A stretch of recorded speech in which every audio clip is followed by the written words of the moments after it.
It was a sunny day and Olly was walking through the meadow with a big basket full of apples. Just then, Molly and Mo appeared. Hello. Seeing the apples and that they looked so lovely, Molly asked if she could have one.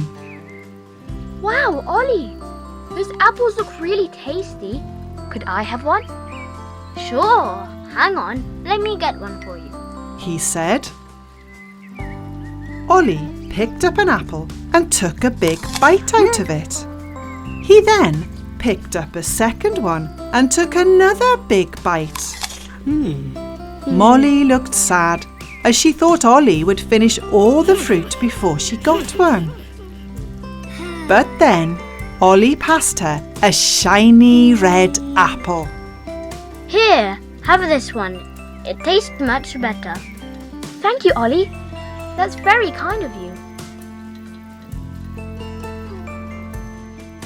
See, Molly, Olly wasn't being mean. He was working out which was the best one to share. Because sharing is what best friends do.